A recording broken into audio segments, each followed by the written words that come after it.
Ladies and gentlemen, welcome to Uncensored. I am your host, Keith Andrew, and this is episode 19 of Uncensored. I'm your. This is episode 19 of Uncensored. I'm your host, Keith Andrew. Along here is Emily, McFarland. I just want to say thank you for being a guest on my talk show. Sure. Thank you for having me. Now, for people who want to know what uncensored is freedom of speech, freedom of self-expression. You can say anything you want, talk about anything you want. You have as much time as you like.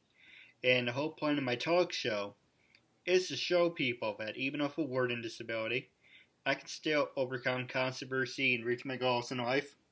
At the same time, I'm able to turn myself into a perfect example for people out there dealing with any types of learning disabilities and disabilities. But you should never give up, and you should prove to people you can still mount to something. That being said, you said you want to do a 25-minute interview. That's fine. But starting off, what can you tell us about yourself? Well, I am a voiceover artist and actor. I've done some work on Pokemon, the Wonder Pets on Nickelodeon. I've done some documentaries, voicing documentaries for Discovery, for Animal Planet, and I do some narration for a company called Graphic Audio, who does comic books put to, I guess, for audiobook comic books, kind of. So we do like X-Men and Cemetery Girl, and lots of stuff like that. So that's about me. Oh, I saw recently how, excuse me, no disrespect. Yeah, I No, was up since 7 this morning. oh, This great. is the second day in a row I was up 7 in the morning. No disrespect, promise. Okay, no worries. Make a long story short while I'm saying it. I recently did 300 interviews, and I was talking to a lawyer. I wanted to get copyrighted and trademarked. He says I don't need any of that because it's online based. He said what you should do is get everyone who you interviewed to sign a release like you did. To sign a release saying I have permission to do whatever I want with the interview. So they can't turn it around and say, like, yeah, you blah blah this, or whatever excuses they would. So Mm-hmm. I was up all night, 2 days in a row.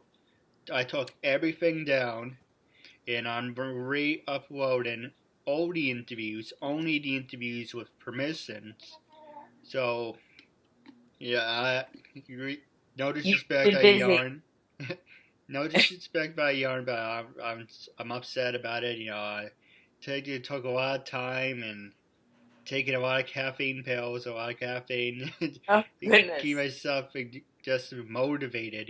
Because I was 300, now I'm back to trying to reach 100, so it's going great. Yeah. But that's my stupidity because I should have been doing this from the start. But like you said, it's a learning experience. Yeah. You could always go back and maybe email or contact the people that did your interview and just ask them to sign it now, maybe. Yeah, that's what I was doing. That's why I was up Yeah. since 7 in the morning. Even though for the day, I was been uploading all the interviews, but I got permission to reacts in them, and that's another thing. And then I'm gonna pass the show over to you. Actually, I do have a couple questions, and I'll pass it over to you. Hmm. The first one is people who I interviewed the first time. They said, "Oh, this was so much fun! I can't wait to do it again." All right. Well, I'm doing a follow-up interview. That was what I was originally supposed to be doing. Well, I'm doing a follow-up interview, and by the way, can you sign this permission slip saying I have permission to do whatever I want with the interview? I ever get no, no, once was enough, or it didn't help me. More raised flags. My publicist or my agent said it was beneath me to work with someone like you, to be on your show, or some other BS. Mhm. And do you ever excuses as soon as I say, can you sign something, you're like, take it down. I don't want my interview to be seen with you. Oh. So, wait, you are okay to do the interview and say, you give me this ringing endorsement how wonderful I am. But when I ask you to officially say, stand by your statement, now you're saying, I want nothing to do with it. It's because Yeah. I hate disrespectful people. Yeah. Well, I'm happy to sign your waiver for you. I appreciate it. Now, you mentioned Pokemon. You talking Mhm. about the good one or are you talking about the crappy one? I'm not sure which one you think is which. I do the one that's well, actually I don't not sure who does her right now, but I did Officer Jenny from like 19. No, I guess it was no, it would have been 2001 until maybe 2005 or something like that. I can't remember the exact dates that I was So, on the show, so but you I mean with the original was Ash, Brock, and Misty, and Gary yeah Oak, the good yeah one. yeah that's the good one. Okay, good. Because the ones going on today, it's like they have like rock people and whatever bizarre things. So I was ringing up. Oh yeah. I won't tell you the store I work in, but I'm a cashier, my part time. I was ringing up. It was a customer who had Pokemon cards. I was looking at the box like, I have no idea what the hell I'm looking at. Yeah. it's Yeah, re- that's what that they I guess they are going I guess they go through different journeys to different places yes. and we were doing I guess Diamond and Pearl I think it was and then once they conquered that land and moved to the next land then they got a new Officer Jenny and a new like all new people so that's when I stopped doing it because they wanted a different voice for the new Officer Jenny. Can you do the voice? It was kind of just my voice. Like Officer Jenny was just me, just talking kind of how I talk. And then I was also Zoe. I don't know if you remember that character. That they visited her a few times, and she, if I'm trying to remember how her voice was, she was kind of like, oh, she was a little bit gruff, and so she would say stuff like, "I'm not sure if I can make it," and like she'd kind of talk more like that, you know. So she was fun to do, and then I did the when they did the special where the I think it's like a little boy falls asleep and then and wakes up and becomes a Pokemon, and it's like a special where the Pokemon actually talk. Then I was Charmander. When Charmander actually speaks and says stuff besides just like the little beeps and bops that he normally does. He had like real lines, and so I got to do him, and I forget how his voice was. I think it was similar to Zoe's probably. But yeah, that was a long while ago. But it was fun get to be that character. Oh, absolutely.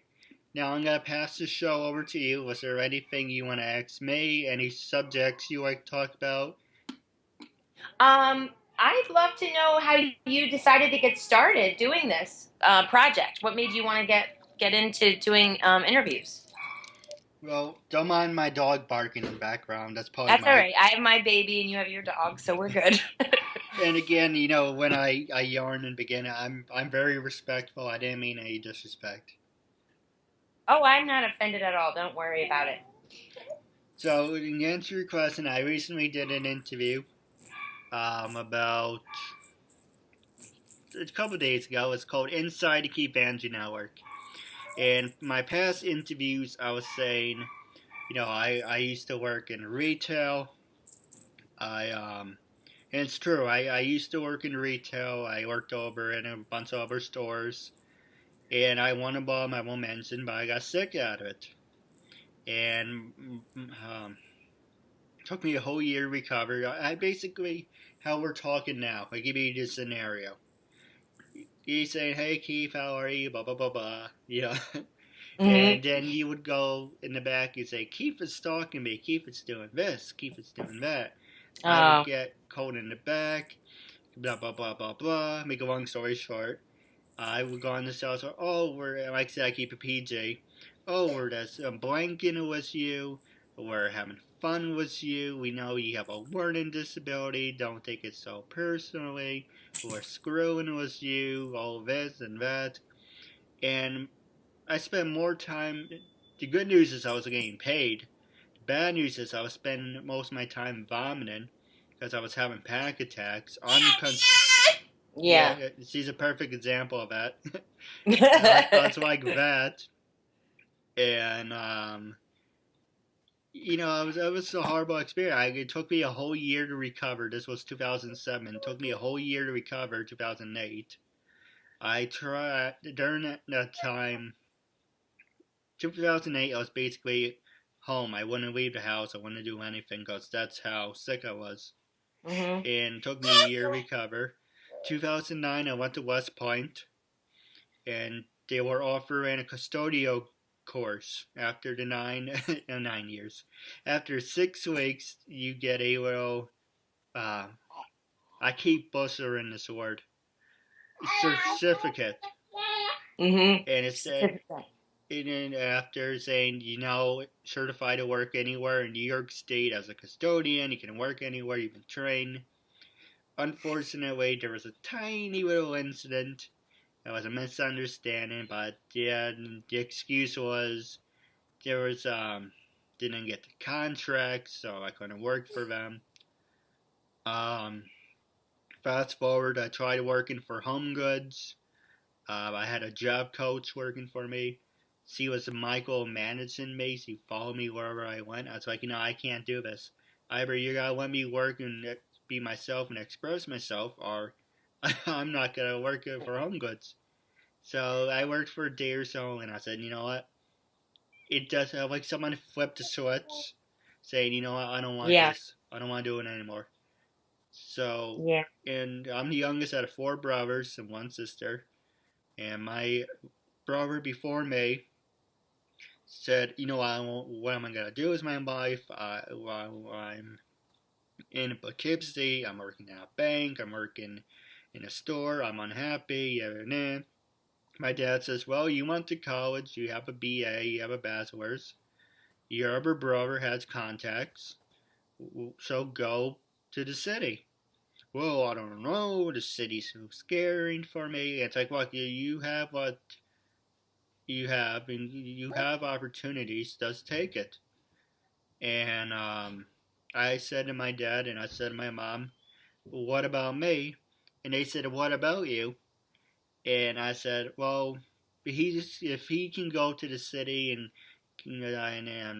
everyone can help him with the contacts, what about me? Oh, well, I got something in my eye.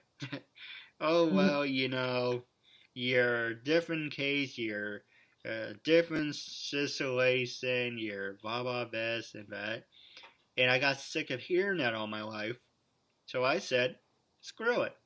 I'm going to show you that with a learning disability, I can still amount to something. Even if it backfires in my face, I can still say I'm going to try to amount to something. And before I had to do my whole show over again, well, the good news is I reached 300. So my new goal is to reach it again. So realistically, it'd be 600. But, I'm doing the best I can with a learning disability. I promote myself. I have celebrity endorsers. There's a website called Celebrity CMVM. Not CM, I keep saying CM. Celebrity VM.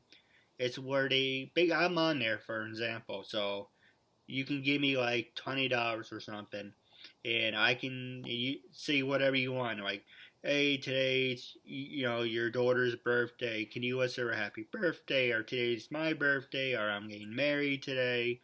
Or can you wish me a congratulations? So whatever you want, and that's what Celebrity VM is. And I have a bunch of wrestlers on there that give me I almost said written endorsements, but video endorsements. And I don't know, that's really about me. Yeah, that's great. That's great. I'm glad I could be a part of it and help you reach your 300. There's one more you can check off. Right. But going back to what we were saying earlier, what irritated me was the fact they said, "Yeah, well, let's do the interview," and then I don't know. I'll give you a perfect example. 2 weeks ago, I came across this person who I haven't talked to in 2 years and a half. Because this June's gonna be officially 3 years since I've been doing the talk show. So, okay, maybe like 2 years and a half, maybe going to be 2 years. I haven't talked to this person, and they came to me and said, "Yeah, my agent said it was beneath me. Work with people was like you," and I'm like, then why did we do the interview in the first place? Right. And it's kind of like, I should have been doing this from the start, but then, yeah, people still try to weasel their way out of it. But I don't mean to complain to you. I apologize. No, it's all right. But, it's just. You live and you learn. Yeah, but still, it's been, this June's going to be 3 years, and I'm like, I wasted 3 years of my life. No, you didn't waste it. I mean, you got good practice and you learned something. So, and hopefully people will be willing to sign your waiver and you can still use their interviews. I mean, I hope not. I hope my message to those people would be that I don't think you should ever say it's beneath you to help somebody out. If they have a dream and a goal that they want to achieve, it's my pleasure to help you do that. And I think that's a terrible thing to say, that it's beneath you to think that. Because I think we all have to work together and help each other out. So I'm happy to be able to do that for you. But before you go on our last subject, Mm-hmm. I'm going to put you in a hot seat. Okay. Going on the record, when I first approached you, what was your honest opinion on me? And what made you say yes? And, what was the other one? Actually, let's start with that one. When you first approached me, I was flattered. I wondered how you found out who I was and how why you would be interested in interviewing me. And I just thought, oh my gosh, like, somebody wants to interview me? That's so great. And then I went online and I looked you up and I watched a couple of your other interviews, and I thought, I just thought, this is a guy that's really trying to make something of his life and do something he enjoys doing. And it was a little hard for me at first. It took me a while to actually make this meeting with you, because when you first contacted me, I was in the middle of moving, and then I had a baby, so that kept me pretty busy. Right. So I was a little bit out of communication for a while. But now that she's getting a little older and I have some more time, I was really glad to get to talk to you and be a part of your project. You too. Now, wrapping up the interview segment, are you on social media, Facebook, Twitter? How can your fans follow you? They can go to my website at visitemlyn.com. So that's VISITEMLYN.com. You can go to my website, and on there are links to different projects I've worked on, and the different videos I've been a part of with my resume, and my demos, my voiceover demo samples. And I also was writing a blog before I had my baby called "If I Were Famous." Would this be funny, or If I Were Famous, which I haven't been writing for a while, but I'm hoping to get the time to get back to writing that, and so they can follow that at funnynotfamous.com. And those are my two things. And here's the little one that's been making all the noise that whole time.